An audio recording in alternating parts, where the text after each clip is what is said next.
Definition of F distribution.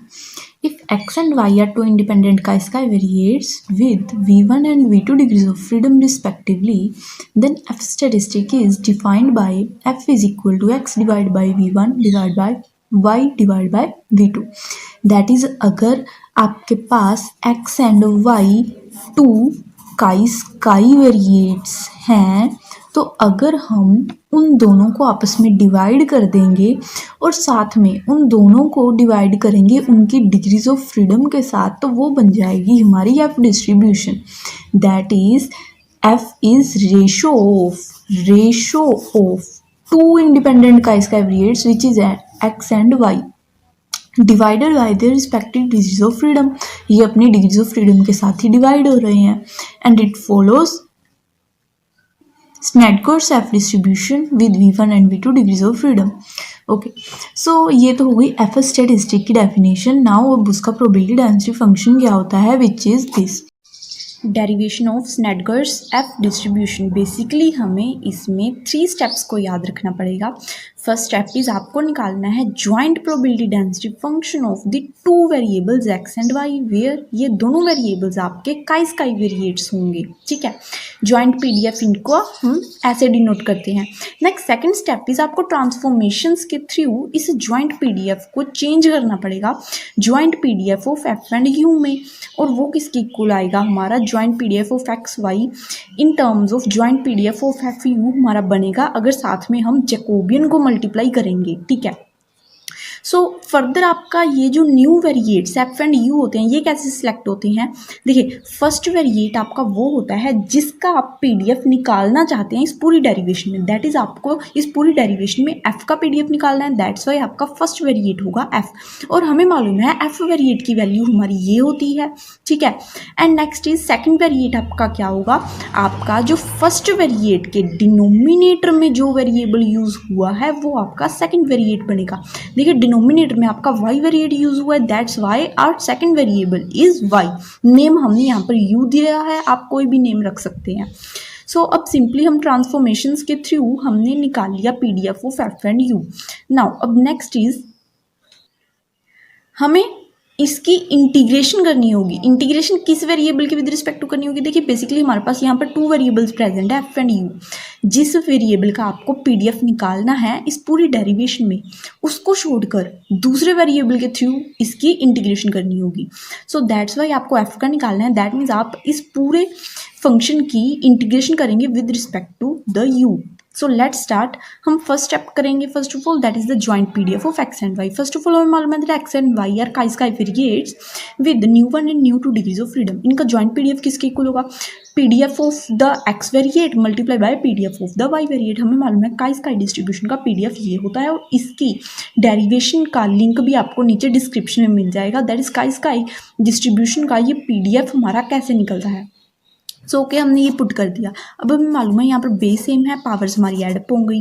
ठीक है, ये वाले गामा हमने एक साथ लिख दिए. ठीक है, नेक्स्ट यहाँ पर भी बेस हमारे सेम थे, पावर्स हमारी एडअप हो गई, और ये 2 टर्म्स हमने यहाँ पर एज इट इज़ लिख दी. ये आ गया ज्वाइंट पीडीएफ हमारा. अब सेकंड स्टेप स्टार्ट करते हैं, that is the transformation. Okay, so first of all तो हमने न्यू 2 वेरिएट्स चूज़ कर लिए जिनका पीडीएफ हमें निकालना है ज्वाइंट वाला. सो फर्स्ट होगा हमारा जिसका हम पीडीएफ निकालना चाहते हैं इस पूरी डेरिवेशन में, that is the F variate, और उसकी वैल्यू हमारी ये होती है. सेकंड इज इसके डिनोमिनेटर में कौन सा वेरिएट मौजूद है, दैट इज़ अ वाई. सो हमने नेम यू रख दिया, बट एक्चुअली उसकी वैल्यू हमारी वाई होगी. ठीक है, ओके. अब ट्रांसफॉर्मेशन में हमने न्यू 2 वेरिएट्स तो हमने चूज़ कर लिए. अब हम ट्रांसफॉर्मेशन के समय हमें मालूम है दैट इज़ जो ऊपर हमारा ज्वाइंट पीडीएफ था, अगर इसको कन्वर्ट करना है in terms of F and Y, sorry F and new variate U, तब हमें क्या करना होगा, हमें एक्स एंड वाई की वैल्यू चाहिए in terms of F and U, जो हम यहाँ से निकाल लेंगे. वाई की वैल्यू तो इन टर्म्स ऑफ यू हमें इजीली निकल गई, यहाँ से निकाल लेंगे एक्स की value in terms of F. Right, next is हमें मालूम है दैट इज हमें साथ में जैकोबियन मल्टीप्लाई करना होता है. एंड जैकोबियन का फॉर्मूला क्या होता है, जैकोबियन इज इक्वल टू जो हमारे पुराने वेरिएट्स थे उनका partial differentiation with respect to the new variates, right, that means अब एक्स वाई की partial differentiation with respect to F U. और इसको हम कैसे खोलते हैं, पहले तो हम इसकी डिफरेंशिएशन करेंगे with respect to these two, हमारे पास ये आ जाएगा। नेक्स्ट हम इसकी डिफरेंशिएशन करेंगे with respect to these two, हमारे पास ये आ जाएगा। इनकी डिफरेंशिएशन तो ईजी ही है, हमारे पास ये टर्म्स आ गई। डिटर्मिनेंट को हम कैसे खोलते हैं, obviously this multiply by this minus this multiply by this, हमारे पास ओवरऑल ये आ गया जैकोबियन की वैल्यू। जैकोबियन की वैल्यू आ गई, और जो न्यू वेरिएट्स थे हमने उनकी वैल्यू के अकॉर्डिंग हमने निकाल ली एक्स वाई की value in terms of new variates. अब यहाँ पर पुट करते हैं, दैट इज अब हम निकालेंगे joint PDF of the new transformed variables, right, that is F and you का जॉइंट पीडीएफ। सो ऑब्वियसली हमने जस्ट एक्स की जगह पर ये वैल्यू पुट कर दी, ठीक है, जो हमने ऊपर निकाली थी यहाँ से। नेक्स्ट हमने y की जगह पर ये वैल्यू पुट कर दी जो हमने ऊपर निकाली थी, ठीक है। जैकोबियन को हमने साथ में मल्टीप्लाई कर दिया जिसकी वैल्यू हमारे पास ये है, ठीक है। और यहाँ पर हमारे पास था x plus Y divide by 2, वो हमने यहाँ पर सब्सटीट्यूट कर दी वैल्यूज हमारी, ठीक है। और ये टर्म्स तो हमारी एज इट इज ही यहीं पर रहेंगी, ठीक है। अब यहाँ पर देखिए, यहाँ पर हमारे पास न्यू 1 बाई न्यू 2 है, और मोर ओवर इस टर्म में अगर देखें nu 1 by nu 2 raise to power nu 1 by 2 minus 1 है, दैट इज इन दोनों टर्म्स में हमारे बेस से ही मैं पावर जेड अप हो जाएंगी, that is nu 1 by 2 minus 1 plus 1, minus 1 plus 1 cancel, that is हमारे पास ओवरऑल रह जाएगा nu 1 by nu 2 overall raise to power nu 1 by 2। ये टर्म हमने यहाँ पर लिख ली, ये टर्म्स तो हमारी एज इट इज यहाँ पर ही रहेंगी, और एक्सपोनेंशियल रेज टू पावर ये भी हमारी एज इट इज यहाँ पर ही रहेगी। नेक्स्ट अब देखेंगे हम कि हमारे पास एफ रेज टू पावर भी दिस है and U raise to power भी दिस है। F raise to power this को हमने अलग लिख लिया and U raise to power this को हमने सोल्व कर लिया U raise to power this के साथ, दैट इज पावर्स आपकी सेम है, अगर आप एडअप करेंगे तो हमारे पास ये आ जाएगी पावर में वैल्यू।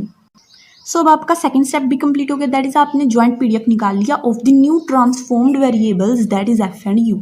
अब थर्ड स्टेप स्टार्ट करते हैं, दैट इज आपको इसकी इंटीग्रेशन करनी है with respect to the U, because आपको जो पीडीएफ है वो चाहिए एफ का, ठीक है। सो अब हम u के विद रिस्पेक्ट टू अगर इसकी इंटीग्रेशन करें तो हमें मालूम है जिन टर्म्स में हमारा u प्रेजेंट नहीं होगा वो हमारी कांस्टेंट टर्म्स लिखी जाएंगी और उनको हम इंटीग्रेशन से बाहर निकाल लेंगे, ठीक है। ये टर्म्स तो हम इनमें तो हमारा u प्रेजेंट ही नहीं है, ओके, ये तो हमारी बाहर ही रहेंगी।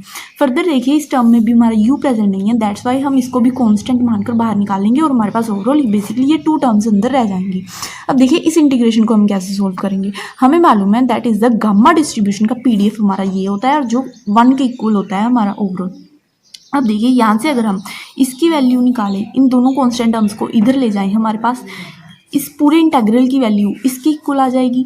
अब इसको अगर हम इसके साथ कंपेयर करें तो देखिए ध्यान से हमारे पास यहाँ पर x की जगह पर हमारा कौन सा वेरिएबल यूज हो रहा है, देखिए ये दोनों आपस में सेम थे ना, दैट मीन्स आपका यहाँ पर u है, दैट मीन्स आपका x की जगह पर u वेरिएट यहाँ पर यूज हो रहा है, that is e raise to power minus u that is a x, उसके साथ जो भी टर्म आपकी बची वो आपकी a की वैल्यू होगी। एंड देखिए लैम्डा की वैल्यू क्या होगी, -1 के साथ जो टर्म पड़ी है, -1 के साथ जो टर्म पड़ी है वो है आपकी लैम्डा की वैल्यू। ए एंड लैम्डा की वैल्यू आपके पास निकल गई, इस फॉर्मूले में पुट कर देंगे, that is gamma of the lambda, नीचे आएगा हमारा a raise to power this lambda. So फॉर्मूले को सब्सटीट्यूट करने के बाद हमारे पास ये टर्म आ गई। अब देखिए 2 रेज टू पावर दिस है and then 2 raise to power this है, दैट इज ये दोनों आपस में कैंसिल आउट हो जाएंगे, ठीक है। ये टर्म हमारी एज इट इज यहाँ पर रह गई, ये टर्म हमारी एज इट इज यहाँ पर रहेगी, ये टर्म हमारी एज इट इज यहाँ पर रह गई। मोरोवर देखिए अब ये जो 3 टर्म्स हैं अगर आपको बीटा फंक्शन मालूम हो वो इसके इक्वल होता है। सो अगर हम इन दोनों को आपस में मैचअप करें तो हमें मालूम पड़ता है that is this is m, this is n, right, and ऊपर पड़ा है हमारा m प्लस n। सो इसको हम इन टर्म्स ऑफ बीटा डिस्ट्रीब्यूशन लिख सकते हैं। सो this is a PDF of the F distribution with nu 1 and nu 2 degrees of. Mode निकालने के तो सिंपली 2 स्टेप्स होते हैं, फर्स्ट डेरिवेटिव लेकर उसको 0 के इक्वल पुट कर देना है, वहाँ से हमारे पास एफ की वैल्यूज आ जाएंगी। नेक्स्ट सेकंड डेरिवेटिव हमारा स्मॉल देन 0 होना चाहिए इस एफ की वैल्यूज के लिए। सो let's start. First of all ये हमारी थोड़ी सी पावर्स रेज हो रही हैं काफ़ी टर्म्स में, दैट्स वाई हम यहाँ पर लॉग को यूज़ करेंगे, उससे हमारा ईजी हो जाएगा मेथड। सो दोनों साइड अगर हमने लॉग लिया तो हमारे पास क्या आएगा, देखिए फर्स्ट ऑफ ऑल हमारे यहाँ पर लॉग के ये 2 फॉर्मूलेज हम यूज़ कर लेंगे, ठीक है। First of all log of this term multiply by this, that means log of this plus log of this, ठीक है। अब ये डिवाइड हो रही है, that means minus log of this term with this 2 formulas, right. log m raise to power n is obviously n log m, that's why ये power हमारी सामने आ गई, यहाँ पर ये पावर हमारी सामने आ गई। एंड ये जो टर्म है देखिए ये पूरी कांस्टेंट टर्म है, बिकॉज यहाँ पर कभी भी f नहीं आ रहा। कांस्टेंट टर्म हम कैसे देखते हैं, देखिए हमने इसकी डिफरेंशिएशन कर रही है with respect to the f, because हमें f की वैल्यूज ही चाहिए ना। यहाँ पर तो कहीं पर भी f नहीं आ रहा है, दैट मीन्स ये हमारी कांस्टेंट टर्म है, दैट मीन्स डेरिवेटिव लेते समय इस पूरी की वैल्यू 0 आ जाएगी। सो दैट्स वाई हम अभी इसको सिंपली कैपिटल C पुट कर लेते हैं, दैट इज ये हमारी कांस्टेंट टर्म्स है। सो अब हम करते हैं differentiation both sides with respect to the f, right. देखिए यहाँ पर डिफरेंशिएशन की क्या आ जाएगा हमारे पास 1/this विद इसकी डिफरेंशिएशन इज इक्वल टू, ये हमारी कांस्टेंट टर्म, इसकी डिफरेंशिएशन 0 ही आएगी, राइट। इसकी डिफरेंशिएशन देखिए क्या आएगी, constant term as it is, इसकी differentiation 1/f, right. And next is हमारी इस ये constant term as it is यहाँ पर पड़ी रहेगी, इसकी डिफरेंशिएशन क्या होगी 1/this टर्म, साथ में इस टर्म की differentiation that is v1 divide by v2। अब नेक्स्ट देखिए हमने क्या किया, हमने इसका एलसीएम ले लिया, ठीक है, यहाँ पर इसका एलसीएम ले लिया, इसके साथ ये कैंसिल हो गया, बाकी सभी टर्म्स एज इट इज यहाँ पर आ गई, ठीक है। नेक्स्ट देखिए अब इसको इधर ले आएंगे हम, यहाँ पर ये इसके साथ मल्टीप्लाई हो गया। नेक्स्ट ये टर्म हमारी एज इट इज पड़ी रह गई, इसके साथ हमने इसको मल्टीप्लाई किया, हमारे पास ये आ गया, इसको इसके साथ मल्टीप्लाई किया, हमारे पास ये आ गया। ओके, सो फर्स्ट डेरिवेटिव निकल गया, इसको पुट करते हैं 0 के इक्वल, ठीक है। जब इसको 0 के इक्वल पुट करेंगे सो हमारे पास 2 possibilities and that is possible हमारा ये 0 के इक्वल हो या फिर ये टर्म 0 के इक्वल हो। पीडीएफ तो हमारा 0 के इक्वल नहीं हो सकता, दैट मीन्स हमारी ये टर्म 0 के इक्वल है। सो दैट्स वाई हमने इस पूरी टर्म को 0 के इक्वल रख दिया, 0 के इक्वल रखा है। सो नेक्स्ट स्टेप में हमारा ये टर्म इधर चल जाएगी, सो ये टर्म इधर गई, 2 के साथ 2 कैंसिल आउट हो गया, राइट। अब नेक्स्ट देखिए हमने क्या किया, सिंपली इस टर्म को हम इधर ले गए और इस टर्म को हम नीचे ले आए, राइट। अब हर एक न्यूमिनेटर के साथ f अगर नीचे लिखेंगे तो हमारे पास ये आ जाएगा, f के साथ f कैंसिल, यहाँ पर ओनली ये आ जाएगा, ये इधर जाकर माइनस हो जाएगा। एलसीएम लेंगे हमारे पास ये आ जाएगा, इसके साथ ये कैंसिल आउट हो गया, राइट। अब देखिए इन दोनों में से हमारा कॉमन निकल रहा है v1, दैट इज अंदर आ जाएगा v2 प्लस 2, और उस टर्म को हम यहाँ पर इधर नीचे ले आएंगे और ये वाला f उधर ऊपर चला जाएगा। वैसे ही ये वाली टर्म भी हमारी इधर आ जाएगी, सो हमारे पास f की वैल्यू निकल गई, ठीक है। अच्छा, अब बड़े इजीली आप देख सकते हैं कि ऑब्वियसली अगर आप सेकंड डेरिवेटिव निकालेंगे तो हमेशा ही वो स्मॉल देन 0 ही निकलेगा इस f की वैल्यू के लिए, बिकॉज हमें मालूम है f की ओनली 1 ही तो वैल्यू निकली है। सो ऑब्वियसली सेकंड डेरिवेटिव उस वैल्यू के तो स्मॉल देन 0 आएगा ही आएगा। अगर काफ़ी सारी वैल्यूज होती तब हम सेकंड डेरिवेटिव निकाल कर देख भी सकते हैं कि किस वैल्यू के लिए वो स्मॉल देन 0 आ रहा है कि वो हमारा मोड निकलेगा, बट यहाँ पर ओनली 1 वैल्यू है। सो ऑब्वियसली इस वैल्यू के लिए तो ये स्मॉल देन 0 आना ही चाहिए। So this is our mode. Moments or constants of f distribution. First of all we will find out moments about origin of f distribution, then from them we will find out moments about mean. First of all हम आर्थ moment about origin निकालेंगे F distribution का, जो किसकी equal होता है expectation of F distribution का निकाल रहे हैं, that is here is F, and कितना मोमेंट निकाल रहे हैं, आर्थ मोमेंट निकाल रहे हैं, दैट इज यहाँ पर आ गया आपका आर। अब एक्सपेक्टेशन की डेफिनेशन क्या होती है आपकी, हमें मालूम है that is F lies between 0 to infinity, that's why limits हमारी हो गई 0 टू इन्फिनिटी। जिस टर्म की एक्सपेक्टेशन निकाल रहे हैं वो वाली टर्म साथ में आएगा probability function of the F distribution, right. अब हमें मालूम है probability function of F distribution हमारा ये होता है, और इसकी डेरिवेशन का लिंक आपको नीचे डिस्क्रिप्शन बॉक्स में मिल जाएगा, आप प्लीज़ एक बार उसे भी जाकर जरूर चेक करें। So here is our probability function हमने लिख दिया। अब नेक्स्ट देखिए, हमें मालूम है कांस्टेंट टर्म्स सभी इंटेग्रल से बाहर आ जाएंगी। कांस्टेंट टर्म्स हमारी कौन सी हैं, दैट इज जिनमें हमारा एफ इंक्लूड नहीं हो रहा है, बिकॉज हम यहाँ पर इंटीग्रेशन कर रहे हैं with respect to the F, right. So इस टर्म में एंड इस टर्म में हमारा एफ इंक्लूड नहीं है, दैट्स वाई ये दोनों टर्म हमारी बाहर आ गई और अंदर बच गई ये तीनों हमारी टर्म्स। नाउ तो जस्ट हमें इंटीग्रेशन ही करनी है। इंटीग्रेशन को ईजियर करने के लिए हमने क्या किया, ये वाली जो टर्म है इस टर्म को हमने y के इक्वल पुट कर लिया, just only to easier integration, right. अब देखिए जब इसको हमने y के इक्वल पुट किया, हमें इस पूरे इंटेग्रल में क्या क्या चेंजेस करनी पड़ेगी। फर्स्ट ऑफ ऑल हमें यहाँ पर सभी f वाली terms in terms of y बनानी पड़ेंगी, राइट। एंड न्यू लिमिट्स चाहिए होंगी y की, एंड df की वैल्यू चाहिए होगी in terms of dy। So let's start. First of all हमें f की वैल्यूज चाहिए इन टर्म्स ऑफ y, यहाँ से हमने निकाल ली f की value in term of y, that is इस इक्वेशन को हम यहाँ पर यूज़ करेंगे। नेक्स्ट हमें चाहिए new limits of the Y. अब न्यू लिमिट्स कैसे निकालेंगे, देखिए जब f की वैल्यू 0 थी तब हम निकालेंगे कि y की वैल्यू कितनी होगी। f की वैल्यू 0 पुट की, यहाँ पर y की वैल्यू भी 0 ही आएगी, राइट। सो एक लिमिट निकल गई 0। नेक्स्ट देखिए अब जब f की वैल्यू इन्फिनिटी होगी तब हमारे y की वैल्यू भी यहाँ पर इन्फिनिटी ही बनेगी। सो हमारी सेकेंड लिमिट भी निकल गई y की, that is infinity, that is y की न्यू लिमिट्स हो गई हमारी 0 टू इन्फिनिटी। नाउ चाहिए हमें D F in terms of the D Y. तो हम क्या करेंगे, इस इक्वेशन की डिफ्रेंशिएशन कर देंगे विद रिस्पेक्ट टू एफ। यहाँ पर तो आ जाएगा v1/v2, यहाँ पर आएगा dy/df। df की वैल्यू चाहिए हमें, df इधर आ जाएगा, ये रेसिप्रोकल होकर इधर आ जाएगा, हमारे पास आ गई df की value in terms of dy। इन तीन चीज़ों को हम यहाँ पर सब्सटीट्यूट कर देंगे। सो फर्स्ट ऑफ ऑल देखिए f की वैल्यूज़ की जगह पर हमने ये वाली वैल्यू पुट की, हमारे पास ये आ गया।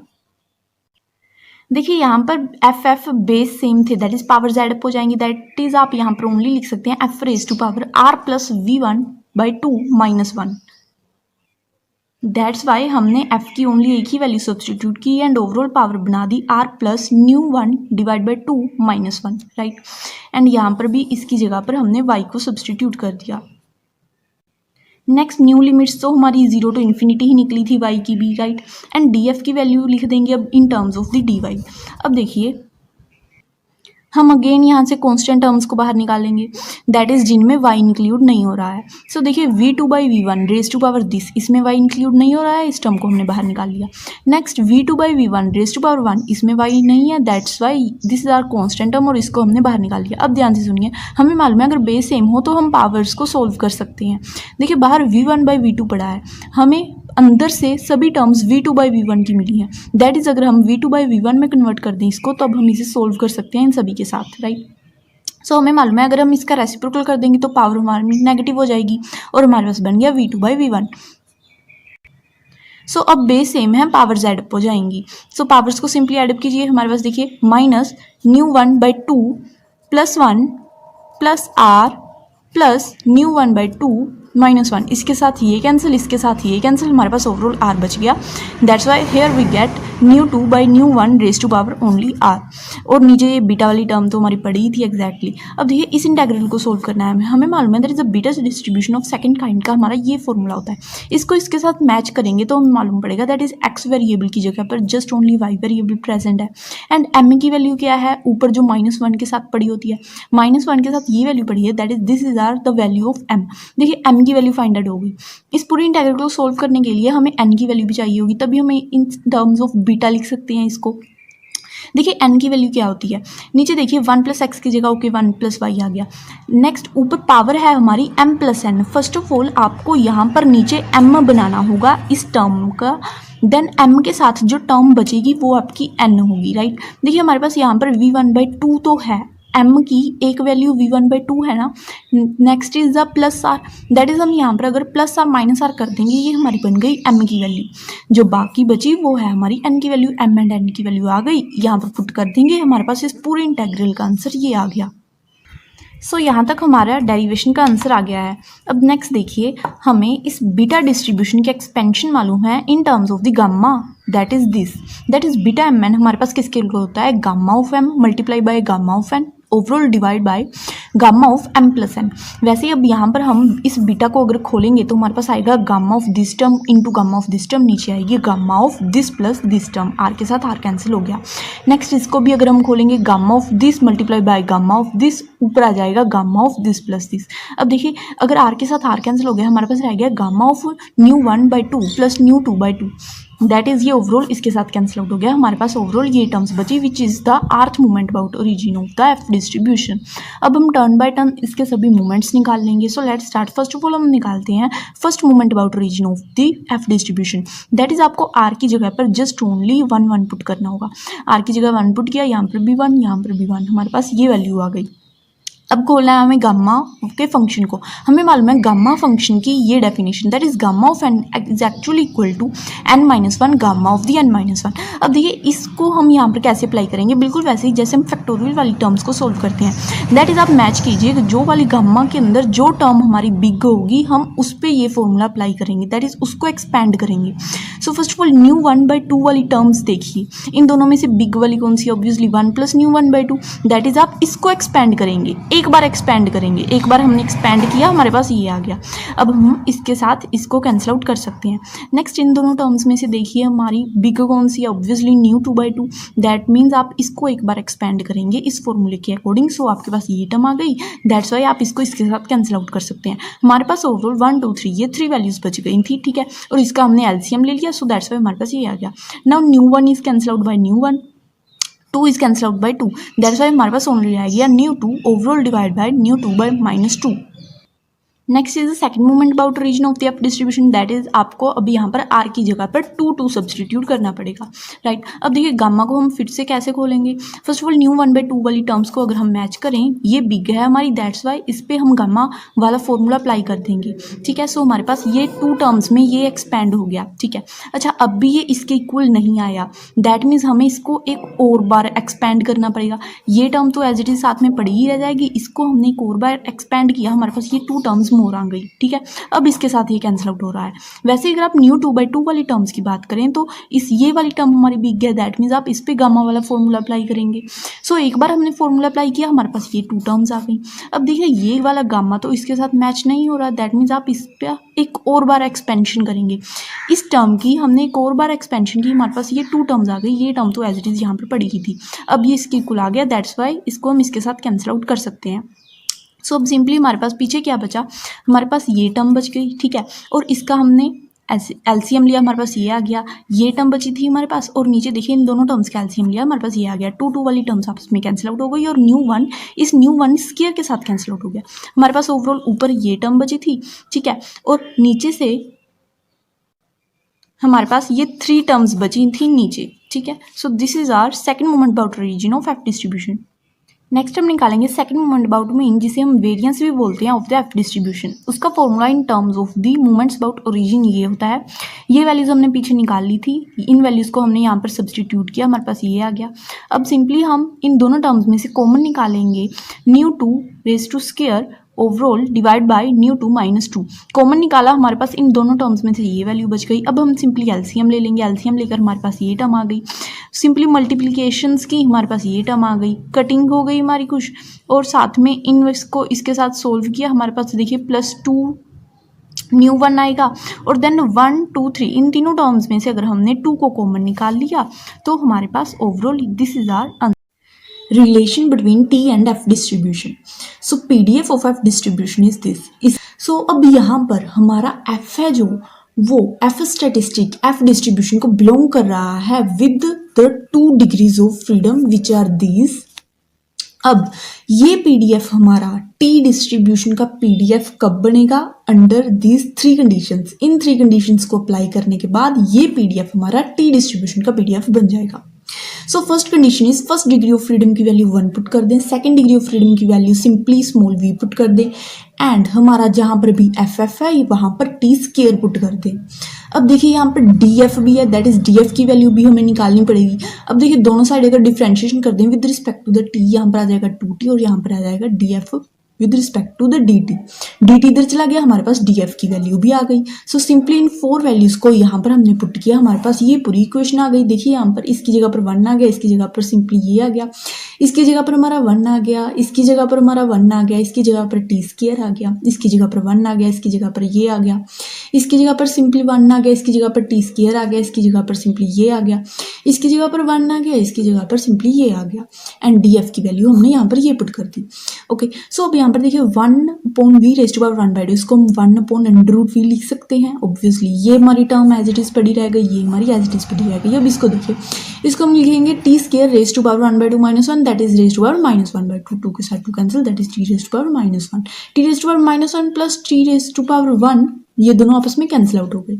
अब देखिए यहाँ पर जो 2 फैक्टर है इसको हम डिसअपीयर कर देंगे। क्यों? बिकॉज हमें मालूम है दैट इज जो हमारा प्रोबेबिलिटी डेंसिटी फंक्शन है उसकी टोटल वैल्यू ऑलवेज ओनली 1 ही होती है। दैट्स वाई हम यहाँ पे 2 को कैंसिल कर देंगे और हमारा ये आ गया overall PDF of the T distribution. So इस डेरिवेशन से हमें मालूम पड़ गया दैट इज हमारी एफ डिस्ट्रीब्यूशन टी डिस्ट्रीब्यूशन को बिलोंग कर सकती है अगर हम एफ की जगह पर ये पुट कर दें एंड 2 डिग्रीज ऑफ फ्रीडम है जो उनकी वैल्यू हम ये रख दें। ठीक है, अब एक तरह से हम ऐसे भी बोल सकते हैं कि हमारे पास अगर कोई टी डिस्ट्रीब्यूशन प्रेजेंट है with any degrees of freedom तो हमारा जो टी स्क्वायर स्टैटिस्टिक होगा वो एफ डिस्ट्रीब्यूशन को बिलोंग करेगा with this 2 degrees of freedom because of this answer. Relation between f and chi-square distribution. First of all, we know that PDF of f distribution is this. So it belongs to f distribution with n1 and n2 degrees of freedom, right? अब हम chi-square distribution का PDF इससे कैसे gain कर सकते हैं? Under these 2 conditions. First condition is जो second degrees of freedom है वो जब इन्फिनिटी को अप्रोच कर जाए एंड जो आपका एफ स्टैटिस्टिक है उसकी value chi square divide by n1 that is first degrees of freedom हो जाए। ठीक है, इन 2 कंडीशंस के अंदर आपका ये पीडीएफ है जो काई स्क्वायर का पीडीएफ बन जाएगा। ठीक है, सो अब देखिए अब हमें अगर इन 2 कंडीशंस को यहाँ पर पुट करना है तो ऑब्वियसली हमें डी एफ की वैल्यू भी चाहिए होगी in terms of d chi square. So हम क्या करेंगे यहाँ पर दोनों साइड अगर डिफरेंशिएट कर दे with respect to the chi square हमारे पास क्या आएगा, यहाँ पर आ जाएगा d F divide by d chi square. यहाँ पर काई स्क्वायर के विद रिस्पेक्ट टू डिफरेंशिएट किया दैट्स वाई ओनली 1/n1 रह गया। डी एफ की वैल्यू यहाँ से हमारे पास ये निकल गई दैट इज ओवरऑल हमारे पास ये 3 कंडीशंस है, इनको यहाँ पर पुट करेंगे हमारे पास काई स्क्वायर डिस्ट्रीब्यूशन का पीडीएफ आ जाएगा। राइट, सो कंडीशंस को पुट करते हैं। फर्स्ट ऑफ ऑल हमने क्या कहा n2 approaches to infinity that is पूरे पीडीएफ पर आप लिमिट लगा देंगे n2 approaches to the infinity and इस वाली वैल्यू को पुट कर दीजिए। यहाँ पर देखिए यहाँ पर और यहाँ पर f की ये डिफरेंट वैल्यूज हमने पुट कर दी हैं। ठीक है, वैसे df की वैल्यू भी हमने यहाँ पर ये पुट कर दी है। ठीक है, नाउ अब हम जस्ट इस लिमिट को सोल्व करना है। फर्स्ट ऑफ ऑल आप देखिए जिन टर्म्स में आपका n2 इंक्लूड नहीं है उन टर्म्स पे तो लिमिटिंग फॉर्म लगाने की जरूरत ही नहीं पड़ेगी।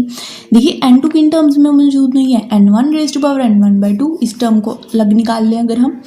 फर्दर दिस टर्म में भी आपका n2 इंक्लूड नहीं है एंड दिस टर्म में भी आपका n2 इंक्लूड नहीं है दैट इज इन 3 टर्म्स में, तो आपको लिमिटिंग फॉर्म यूज़ करने की जरूरत नहीं है। बाकी जो टर्म्स बची वहाँ पर n2 अप्रोचेस टू इन्फिनिटी का हमें रिजल्ट चाहिए होगा। ठीक है, सो अब देखिए अब हम उसको भी 2 पार्ट्स में डिवाइड कर लेते हैं दैट इज इन सभी टर्म्स को 2 पार्ट्स में डिवाइड करेंगे means first of all this one and बाकी कौन सा बचा हमारा दिस एंड दिस। ये 3 टर्म्स की अलग से लिमिट निकालेंगे, इस टर्म की अलग से लिमिट निकालेंगे देन यहाँ पर इस पीडीएफ में पुट कर देंगे। ठीक है, सो let's start. First of all हम क्या करेंगे इन 3 टर्म्स को उठा लेंगे और इसकी लिमिटिंग फॉर्म निकालेंगे। पीछे यही टर्म बचेगी बाद में इसकी निकालने की लिमिटिंग फॉर्म। इन 3 टर्म्स को हमने उठाया, देखिए यहाँ पर आ गया n2 raised to power n1/2 नीचे आ गया, ये हमारा यहाँ पर आ गया। अब हमारे पास लिमिट का एक फॉर्मूला होता है that is gamma of n plus k divide by gamma of n is actually equal to n raised to power k. Right, देखिए जो नीचे गामा में होता है उसकी ही लिमिट अगर इन्फिनिटी को अप्रोच करेगी तभी ये फॉर्मूला हमारा लग पाएगा। वैसे अब यहाँ पर देखिए नीचे गामा में पड़ा है हमारा n2/2 right, and more over n2 की ही तो हमारी इन्फिनिटी को अप्रोच कर रहा है दैट मीन्स ये तो हो गई हमारी n की वैल्यू। k की वैल्यू क्या होगी जो ऊपर इसके साथ ऐड अप हो रही है, n2/2 के साथ ऊपर ऐड हो रहा है n1/2 which is value of k। Right, n की वैल्यू गई k की वैल्यू आ गई, इस रिजल्ट में पुट करेंगे हमारे पास आ जाएगा n raised to the power k। Right, नीचे हमारी ये टर्म एज इट इज पड़ी थी। अब देखिए n2 raised to power n1/2 तो नीचे कैंसिल हो जाएगा, हमारे पास ओवरऑल बचा 1/2 raised to power n1/2। So next हमारे पास ये टर्म बची जिसमें n2 इंक्लूड है, इसकी लिमिटिंग फॉर्म निकाल लेते हैं। ये टर्म हमने यहाँ पर लिख ली। अब देखिए n1 के साथ तो n1 कैंसिल हो गया। ठीक है, अब पीछे हमारी बची ये पूरी टर्म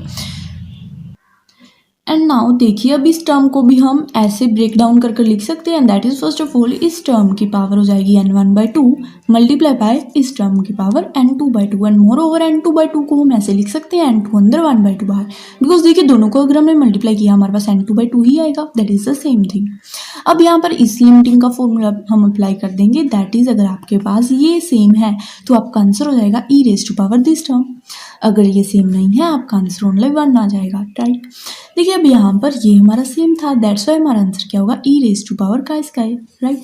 1/2 तो हमारा बाहर ही पड़ा था। एंड नेक्स्ट इज यहाँ पर ये सेम नहीं है, दैट्स वाई इसका आंसर हमारे पास 1 आ गया। And moreover we know that E raise to power N overall raise to power M is actually equal to E raise to power N into M, that's why 1/2 का square के साथ multiply हो जाएगा। सो हमारा ये भी answer आ गया। अब हमने ये जो दो लिमिट्स से आंसर निकाले हैं इनको ऊपर पुट कर देंगे। सो नाउ अब यहाँ पर देखिए हमारी 1, 2, 3 इन 3 वैल्यूज पे लिमिट लगाने पर हमारे पास आंसर आया था 1/2 रेज टू पावर एन 1/2। इस टर्म पर लिमिट लगाने पर हमारे पास आंसर आया था ई रेज टू पावर का स्क्वायर डिवाइड बाई 2, राइट। ये वाली टर्म एज इट इज़ यहाँ पर, ये हमारी एज इट इज़ यहाँ पर। मोर ओवर हमारा क्या पीछे बचा था, ये वाली टर्म एज इट इज़ रहा यहाँ पर n1 raise to power n1/2, ये वाली टर्म हमारी एज इट इज़ यहाँ पर, और ये वाली टर्म हमारी एज इट इज़ यहाँ पर। ना अब n1 वाली कितनी टर्म्स बन रही हैं जहाँ पर हमारे बेसिस जो सेम है, 3 टर्म्स में बेसिस सेम है n1 की। हम पावर्स को सोल्व करें तो हमारे पास क्या आ जाएगा, देखिए बेसिस सेम है तो पावर्स, अगर बेस मल्टीप्लाई हो रहे हैं तो पावर्स ऐड हो जाएंगी, बेस डिवाइड हो रहे हैं तो पावर्स माइनस हो जाएंगी। फर्स्ट ऑफ ऑल पावर हम यहाँ से शुरुआत करते हैं। बेसिस आपस में डिवाइड हो रहे हैं, दैट इज पावर सब्ट्रैक्ट हो जाएगी, दैट इज -n1/2 एंड +1।